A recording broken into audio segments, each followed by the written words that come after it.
So we're finally here. The new season's upon us, the first team selection video on the new channel. So if you're excited for the new season, hit the like button, subscribe if you're new.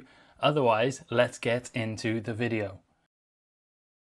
So the drafting all comes to an end. We've got to finally nail down our team selections. So to start with, I've gone with Bart Verbruggen in goal. He rotates really well with my bench goalkeeper, both 4.5 million. But I'm playing Verbruggen because his home fixture against Fulham is a nice one to start with, in my opinion. Brighton's fixtures in general aren't fantastic to start the season, but it complements my bench goalkeeper really well. So there will be a little bit of rotation going on there. Brighton, I think, have gone a little bit under the radar as well. They've gone about their business quietly. They've had a decent pre-season, scoring goals. And looking reasonably solid. So hopefully they can repay my faith with some clean sheets. Let's move on to the defence. So I think I've said enough about Kelleher really over pre-season. We like the Chelsea fixtures. I think we've all got to try and get a Chelsea asset in our team to start the season, in defence in particular. But Kelleher, he is the most nailed defender. He's also got that decent attacking threat and a decent attacking output really last season. Yeah, not much more can be said about him. I'm hoping he'll chip in with some defensive contribution points. He's not perfect in that metric, but he's certainly better than a lot of fullbacks. So we're going to stick with Kelleher in this team. Moving on to, I think, a must-have as well, a Nottingham Forest defender, and I've gone with Nico Williams to save that 0.5 million that you would be spending on Murillo or Milenkovic. I think the real choices are either Murillo or Nico Williams. Defensive contributions are really good. Probably, I think he's the best fullback in the league for defensive contributions. Pretty equal with Milenkovic, but just a little bit behind Murillo, which warrants that 0.5 less, but he has a decent attacking output, obviously as a bit of a Mirandarin fullback.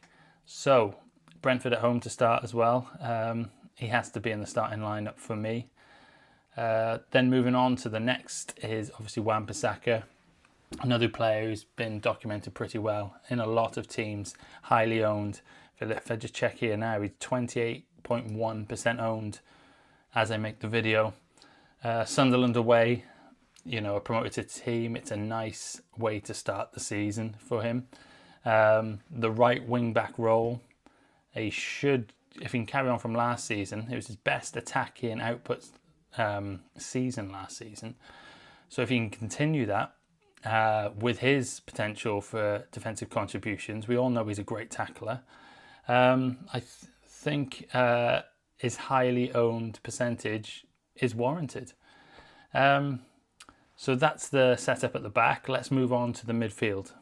So after much deliberation, there was a point between my draft video and this team selection video where I did actually put Cody Gakpo in the first slot. But with news breaking that Morgan Rogers has trained now, I've gone back to Morgan Rogers, kept him in my team.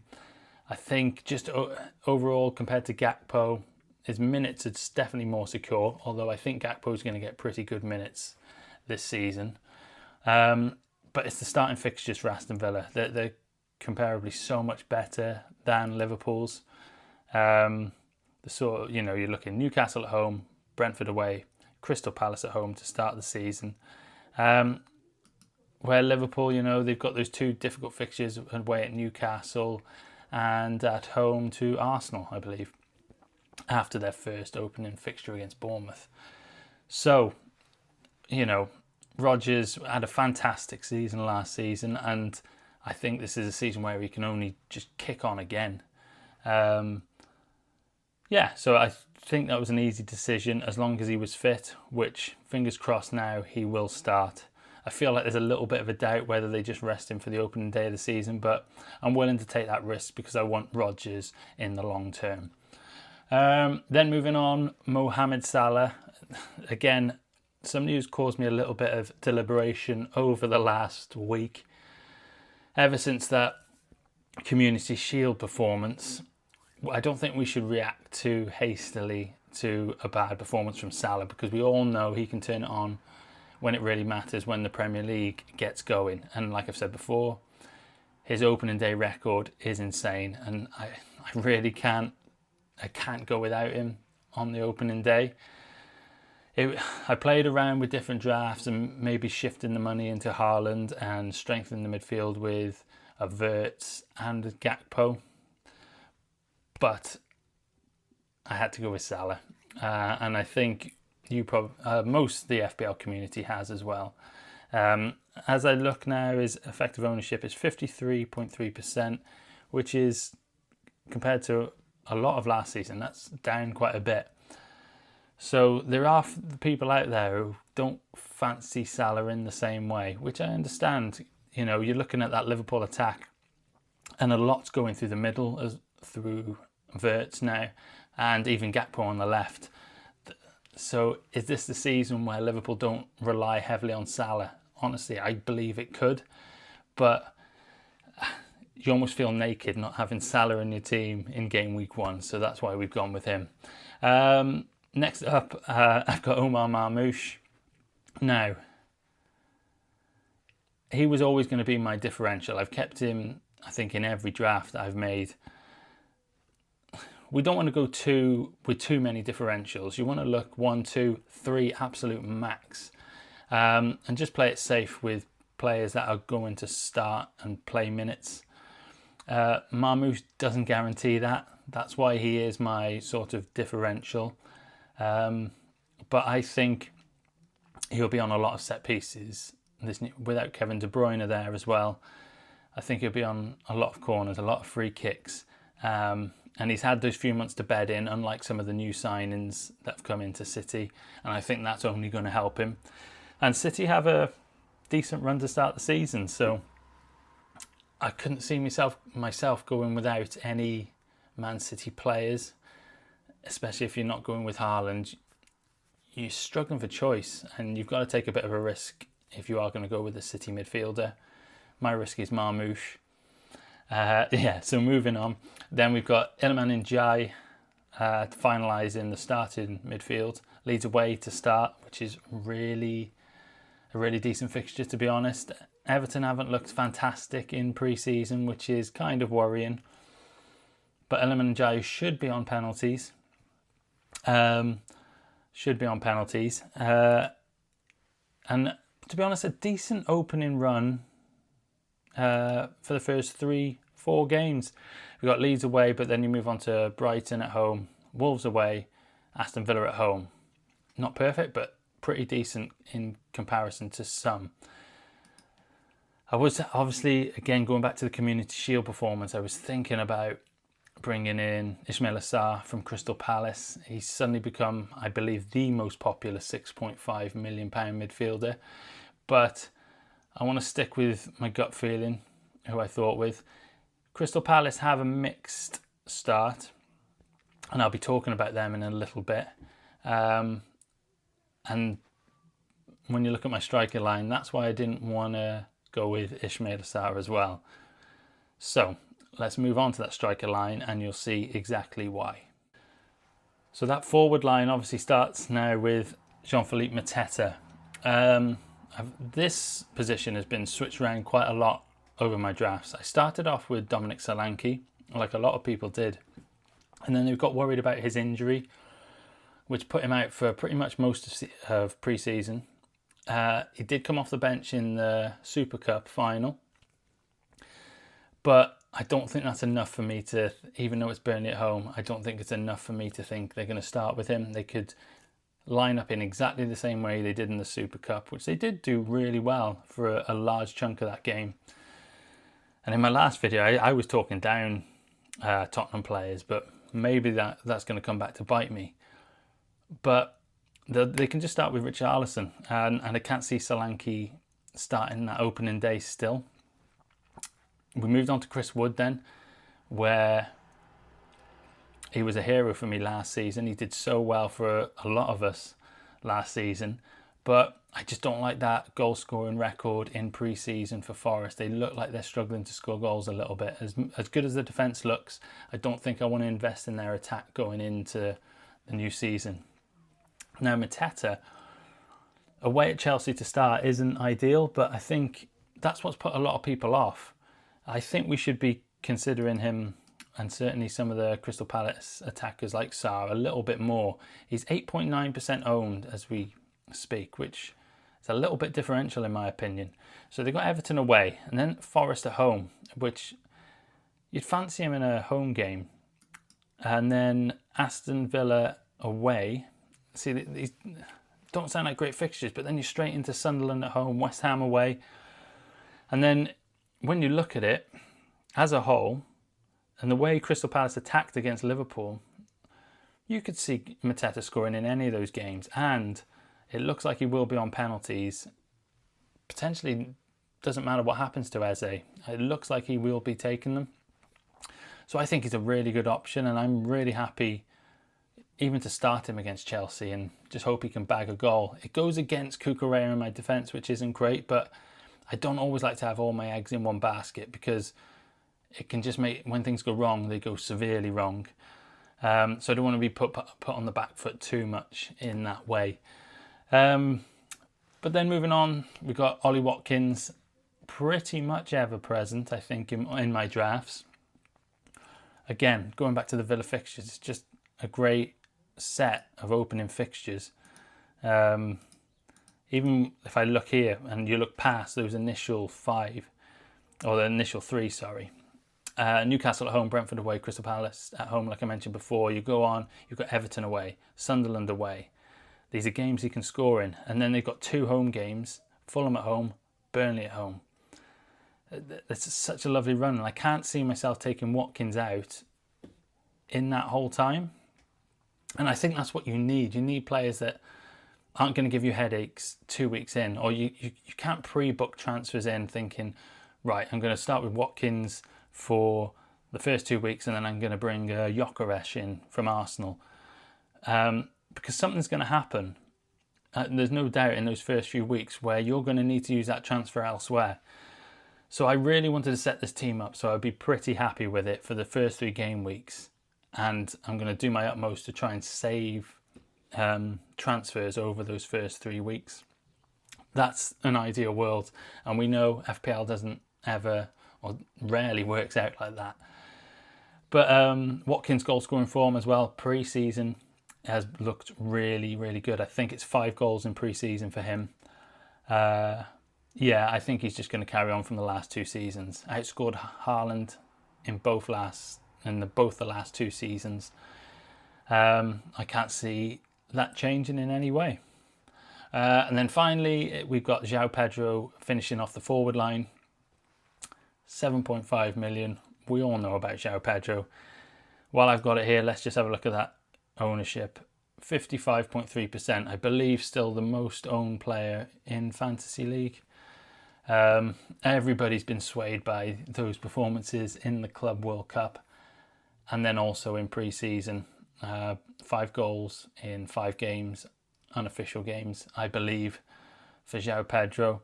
And people are prepared to take that risk on his minutes as well. We don't mind if he's going to pay 75 minutes. We still feel he's going to get the points he needs in those 75 minutes to warrant him being in our teams. And probably most people will say he is the best £7.5 million pick you can have. Time will tell us if we were all right, but there's a lot of us on that boat. So if that boat sinks, then we're all going down together on that one. But I can't see it happening. I think it's a good pick. I think we should all be considering him. Anyway, let's move on to that bench. So first up, we have in the goalkeeper position, we have Jose Salah. Now, 4.5 million, like I said, he's going to be my rotation goalkeeper with Verbruggen. Won't be starting the first game, obviously. I don't really want to play him against Manchester City, even if it's at home. But then a Bournemouth away, Everton at home. then a Newcastle away, but then Leeds at home. So there's a couple of nice home fixtures in there, and that's what I'm talking about, where I really like him to rotate with Verbruggen. There's some nice fixtures for both of them, and they complement each other really well. I didn't want to... Obviously, my change was for Kelleher. Still highly owned. I was worried about his injury in the first place. It's sounding like it was precautionary, and it sounds like Kelleher will be fit for the first game of the season. But it probably opened my eyes a little bit. I was thinking, yeah, maybe we get Kelleher back in. But then when I really looked at the fixtures, I don't think he complemented Verbruggen in the same way Jose Sarr does. So that's simply why I've gone with him. Then moving on, we got my first midfielder, or my last midfielder overall, Elliot Anderson. Now, the thing is with Elliot Anderson, it sort of snowballed. At first, people didn't realise how good an option he was, and I think it's sort of built, the picking of Anderson has built up a lot of momentum. You're seeing him in more and more drafts. So I think a lot of people are on that bandwagon now, which is a shame because I had him in from the start. We knew how good he could potentially be from his defensive contribution points that he would have earned last year if that was a thing. Brentford at home, not good enough to start in my opinion, but a great option to bring off the bench when one of your players has a really tough fixture, gets an injury, a minor injury. And then I think I've said before, he's just a little bit more box-to-box than the likes of a Caicedo. I wouldn't begrudge anybody who goes for somebody like Reinders, but at Man City, who does look like he's playing that Gundogan role well, running in late and getting those goals, the 2 goals he got in the 45 minutes in the last pre-season friendly. But it's a more exciting pick, but I think Anderson's going to have that bit more consistency. And then, as I spoke about with the Man City midfielders, you can't guarantee minutes with them. Anderson, you can guarantee the minutes. So I've played it safe with that one. I think that's what you need on your bench. Somebody you can bring in at any moment and not have to worry about. And he can cover really well. Next up is probably one of my favourite defenders, but I think he'll start a lot of games for me, but he won't be starting the first because it's Chelsea away. And that's not ideal for a defender. But Chris Richards at Crystal Palace, looking really good for defensive contribution points. I think he's a bit better than Gameweek, and obviously with all the speculation with Gameweek at the moment, probably not wise to go for him. And then, who's his other centre-back partner? I can't think of the name right now. In the centre, he's 5 million. So I'd rather save the money, get Richards at 0.5. I've talked up Munoz. A lot of people have probably overlooked him, like I said, because of the fixtures. At 5.5 million, his attacking threat, pretty decent for defensive contributions, I believe, himself as well for a flying fullback. He may be somebody you want to jump on in a couple of weeks, or maybe now just to get ahead of the curve, but I can afford 5.5 million, but I'm not willing to put that much into a rotation defender just yet. So Richards, I think, is a really solid option. I really, really like him. And then finally, Joe Rodon at Leeds. He's another one that hasn't been out of my team this in any draft, and he's been an ever-present for Leeds over pre-season and towards the end of last season as well. So I believe he's pretty nailed to start, and as a big, tall centre-back, I'm looking for those defensive contribution points if I ever have to bring him in from him. Clearances in particular, I think they will make up the bulk of defensive contribution points for a lot of these defenders. So he was my smart pick, I think, and they've got decent fixtures, Leeds, you know. I know a lot of people have gone for Esteve, that's how you say his name, at Burnley. But I do like the Leeds defence a little bit more. I feel like I feel like they've invested just a little bit more into the squad and can probably handle the Premier League a little bit better than what Burnley have done so far. So that's my main thinking with choosing Roden as the final player on the bench. So that's the team, guys. So there we are, the first team selection video on the channel. We're so close now. I wish you all the luck with your teams. I hope you've gathered enough information from all the various sources that you could have, not just one person. It's good to get on YouTube, get on X, gather as much information as you possibly can from as many sources as you can. It can drive you a bit mad at times, I know, but we're there. Get those teams locked in nice and early. We shouldn't get any late injury news at this stage, and with an early kickoff being on the Friday, it's not like the middle of a season where you're just going to get an injury out of nowhere. I don't think. Fingers crossed. So yeah, I really hope you enjoyed that. Like I said at the start of the video, please subscribe, join me on the journey. We're going to have these videos every week leading into every other game week, with plenty more information, enough information for you to pick the best possible team you can pick going into each game week. So yeah, please join the movement, and I'll see you in the next video. Good luck, guys.